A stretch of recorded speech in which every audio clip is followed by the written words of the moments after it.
The fluorescent lights in the school hallway flickered overhead as students buzzed between classes.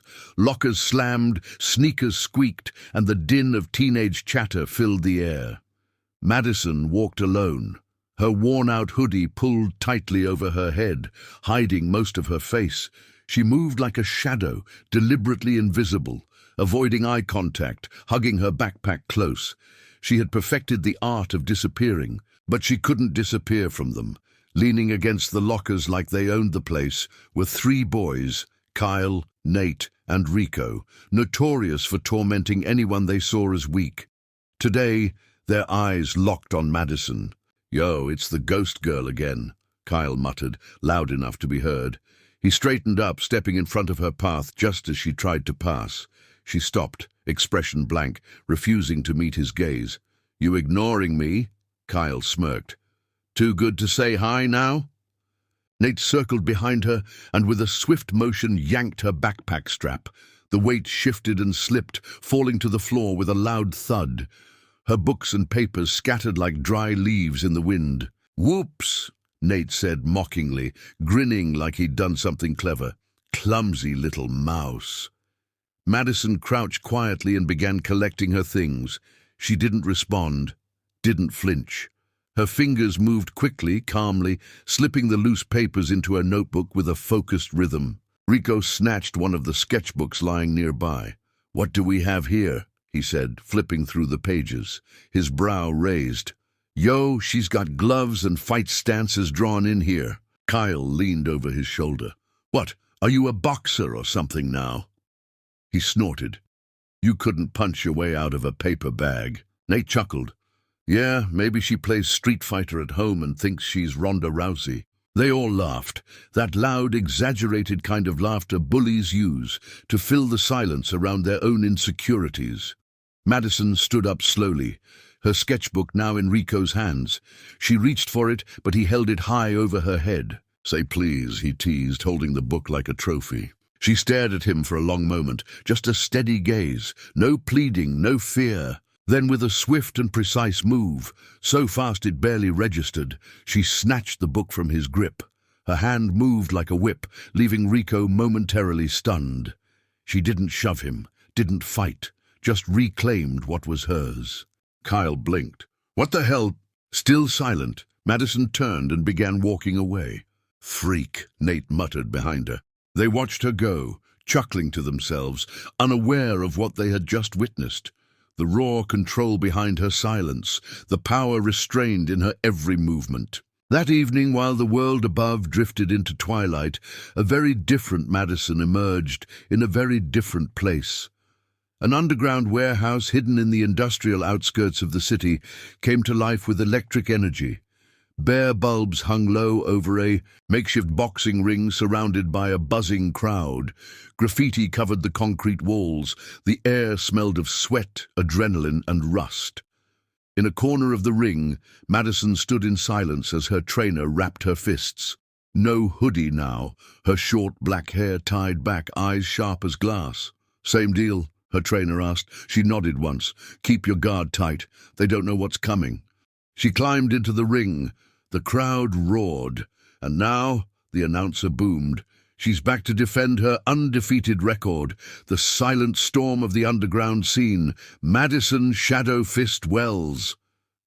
As cheers erupted, Madison bounced on the balls of her feet, her mind already miles away from the school hallway. This was her world, her rules, and no one, not Kyle, Nate, or Rico, had the slightest idea who they were dealing with.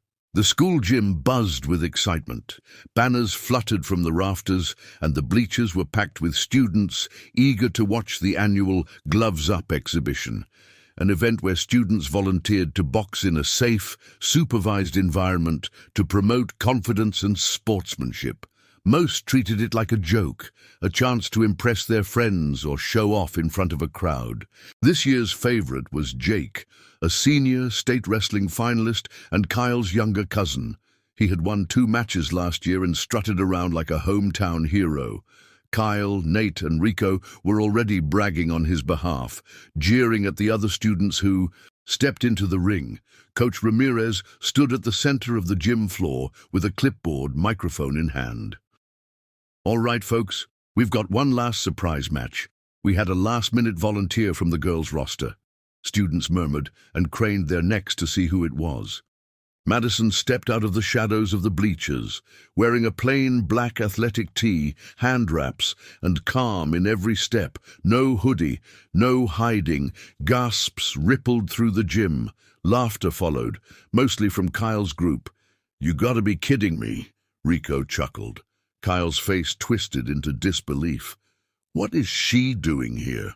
"She's gonna get destroyed," Nate muttered. "This is gonna be hilarious." Jake climbed into the ring, smug and relaxed, waving to the crowd. "You sure you want to do this?" he asked Madison with a cocky grin. "I don't want people thinking I beat up a girl." Madison didn't answer. She just raised her fists. Coach Ramirez shrugged. "She volunteered. You agreed. Let's keep it clean." The bell rang. Jake jogged toward her, gloves up but casual, confident in his own hype. He threw a lazy jab, one he expected her to dodge slowly or block awkwardly. Madison didn't dodge. She slipped the jab with a movement so fluid it looked rehearsed. Then, without missing a beat, she countered with a sharp left jab to Jake's chin. His head snapped back. The crowd murmured in surprise. Jake blinked, stunned for half a second. His grin faltered. "Lucky shot," he muttered and came in faster. "This time."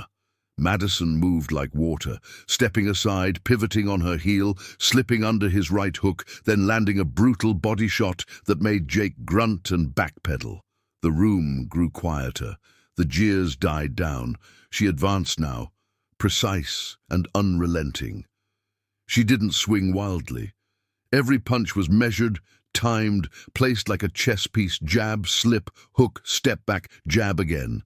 Jake tried to swing big to intimidate her, but he was swinging at air, and then she saw her open. She threw a feint with her left. Jake raised his guard. Too slow. Boom. A clean right cross connected with his cheek. Jake stumbled back, legs shaky. His arms dropped for a second, and that was enough. Madison launched a final flurry, left hook, right uppercut, and Jake collapsed to the mat like a felled tree. Gasps echoed from the bleachers. Then, silence. Coach Ramirez rushed forward. 1, 2, 3. Jake groaned, trying to sit up, dazed and beaten. The ref stopped the count. "That's it, it's over." Madison stepped back, breathing steady, not even winded. She didn't raise her arms or gloat. She didn't look at Jake. Instead, she turned her gaze to the stunned crowd and locked eyes with Kyle. He stood frozen, his jaw slack. The girl they'd mocked, humiliated, called weak, had just dismantled his cousin in front of the whole school. She stepped out of the ring and walked past him slowly. Just as she passed, she leaned slightly toward him and said in a quiet, razor-sharp voice, "Next time, you'll know who I am." Then she kept walking, through the parted sea of stunned students, as silence gave way to scattered applause and then thunderous cheers, not just for the fight, but for the storm that had walked unnoticed among them until now.